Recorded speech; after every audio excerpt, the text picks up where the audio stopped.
Hello friends, आज हम देखेंगे cellular adaptations, very basic point from pathology. Cell normally function करती है, बट वहाँ पे जब सेल पे कोई स्ट्रेस आता है, इन्फेक्शन होता है, तो उससे डील करने के लिए सेल खुद में कुछ चेंजेस करती है जो एडेप्टेशंस के अंदर आते हैं। तो वहाँ पे एडेप्टेशंस, नॉर्मल सेल है, स्ट्रेस आया, स्ट्रेस इंड्यूस हुआ तो एडेप्टेशंस होंगे। और नेक्स्ट इज सेल इंजरी। जब सीवियर फॉर्म में कोई स्ट्रेस रहेगा तो सेल इंजरी होगी, जो टू टाइप्स की रहती है, रिवर्सिबल और इरिवर्सिबल। इरिवर्सिबल रहेगी तो वो नॉर्मल स्टेज में नहीं आएगी सेल। तो एडेप्टेशन फाइव टाइप्स के रहते हैं, और रिवर्सिबल इंजरी स्ट्रेस रिमूव करने के बाद नॉर्मल आएगी, नॉर्मल फंक्शन करेगी। और इरिवर्सिबल में सीवियर फॉर्म ऑफ स्ट्रेस रहता है, जिसकी वजह से सेल में एपोप्टोसिस देखा जाता है या फिर नेक्रोसिस रहेगा। आज हम देखेंगे सेलुलर एडेप्टेशंस, जो 5 टाइप्स के हैं। उसमें से hypertrophy first one, increase in size, hyperplasia increase in number, atrophy decrease in size and decrease in number, metaplasia transformation of one type of cell into another, and dysplasia is disordered cellular development. So adaptations क्यों होते हैं? एक तो first of all ये reversible है, जिससे stress remove करने के बाद सेल नॉर्मल फंक्शन करेगी। ये स्ट्रक्चरल रिस्पॉन्स है, कोई भी स्ट्रेस आ रहा है तो वो फिजियोलॉजिकल होगा या फिर पैथोलॉजिकल होगा। So structural response to physiological और pathological stress, during which new but altered steady states are achieved. क्यों कर रही है ये cell? To survive and continue its normal function. Okay, तो फर्स्ट इज हाइपरट्रॉपी। हाइपरट्रॉपी में क्या होगा? Hyper is increase, increase in size of cell is हाइपरट्रॉपी।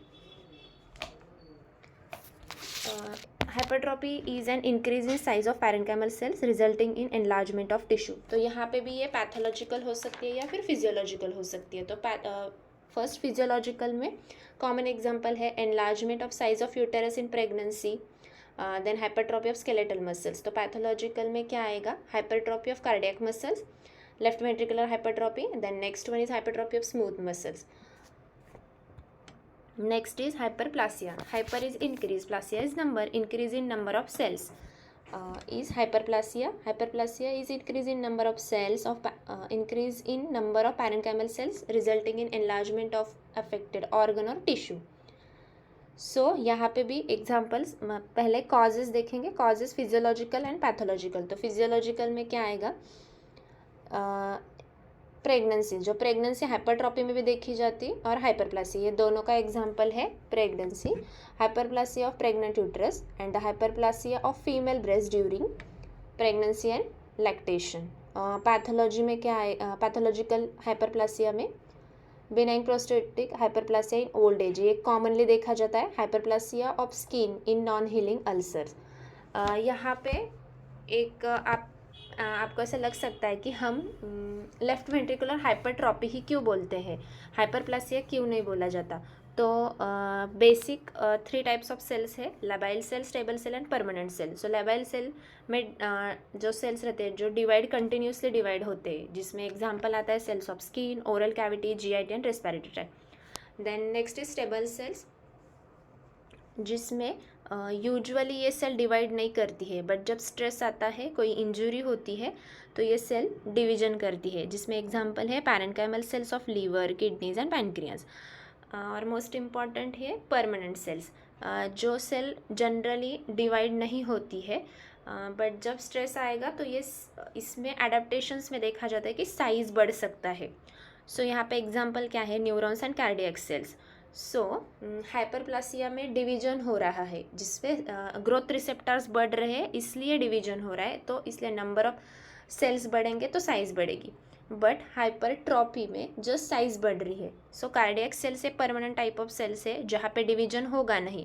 So cardiac sales में हाइपरट्रॉपी देखी जाती है। सो हम बोलते हैं कि लेफ्ट वेंट्रिकुलर हाइपरट्रॉपी।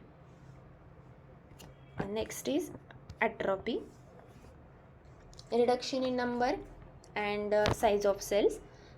यहाँ पे भी 2 हो सकते हैं, physiological and pathological. So physiological में कॉमनली एग्जांपल पता है, atrophy of thymus in adult life, atrophy of brain with aging, atrophy of gonads after menopause, atrophy of lymphoid tissue with age, and osteoporosis with reduction in size of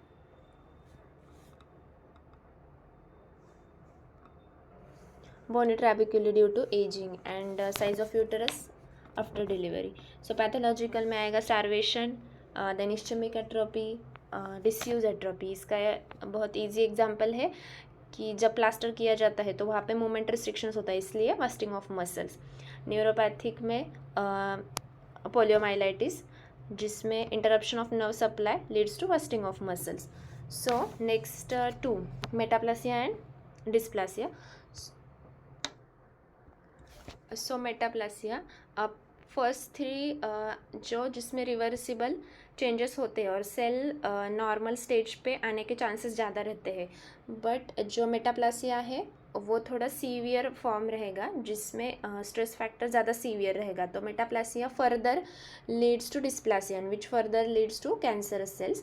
so metaplasia is defined as a reversible change of, जिसमें एक type की cell दूसरे type में convert होती है. Change of one type of sales,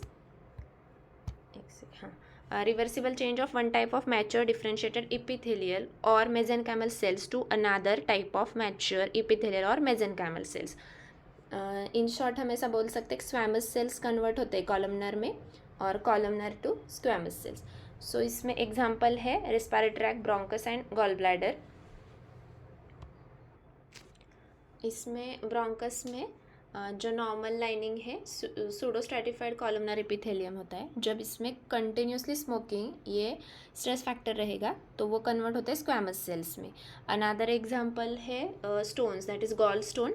normal lining रहेगी columnar epithelium, जो gall stone की वजह से कन्वर्ट होती है स्क्वैमस एपिथेलियम में.